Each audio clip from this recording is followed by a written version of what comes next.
And we're back, and that's what you call a Charles Laughton vehicle. He stole all the scenes. It was all about him, no question about it. We really struggled with the audio. We couldn't hear half of what they were saying. We could hear Maureen O'Hara just fine.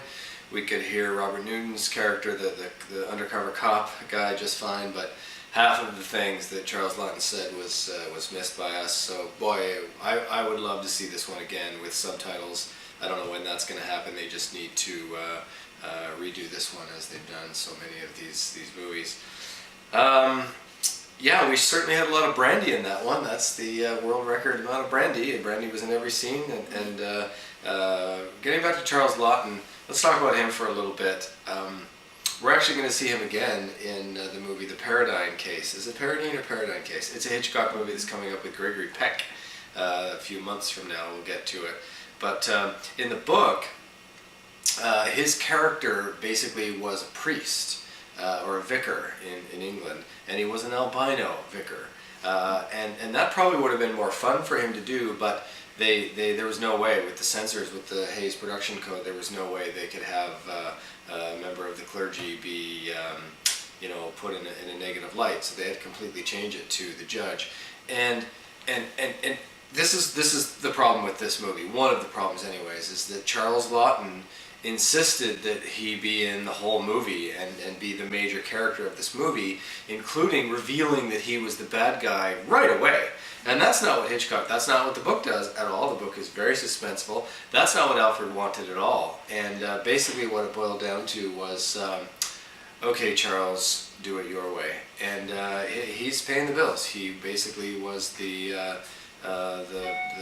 producer, him and his partner, they owned Mayflower Productions, and basically it's what it was. He's the boss, and makes you kind of wonder why they had Hitchcock come on this production in the first place, if you're not going to let him do his thing. But his name, of course, was lent to the picture, and he was basically an Alfred Hitchcock movie, and it was a very successful movie. Audiences loved this movie. It made a lot of money, so there you go. But yeah, the best parts of the movie are Charles Laughton, sort of, and the worst parts are, because it really makes you wonder what it would have been like if Hitchcock would have done this. And the other thing we have to keep in mind is he had one foot in Hollywood already. This was kind of a pain, and it was just his one last hurrah. Not exactly going out with a bang, but whatever. Kind of like the last British International Pictures was number 17, which, as we all recall, really was a disaster. Hitchcock did not like this movie. It was a mess as far as he was concerned, and it was one of his least favorite movies. Leslie Banks, who played the uncle, wow, it was just so hard to believe that he was the father from The Man Who Knew Too Much. That was excellent. He was very, very good. Robert Newton, who played the good guy, to me, he's a better Long John Silver. He's a much better bad guy, and I think he was miscast as the good guy, what have you. Maureen O'Hara was good. I'm glad she was in this. It kind of saves the movie a little bit for me, just because she was pretty good. So a strong female lead, that's for sure. We definitely have those in the Hitchcock movies.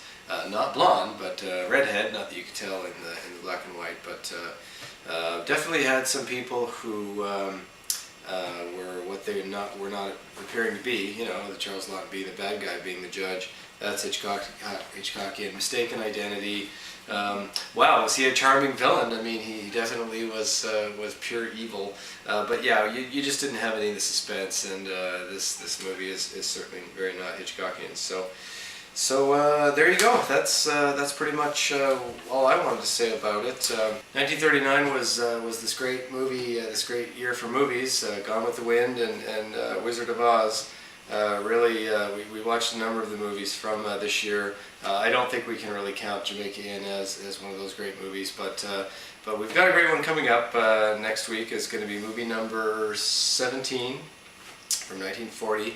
Rebecca. So until then, from our couch to yours, we'll see you next week.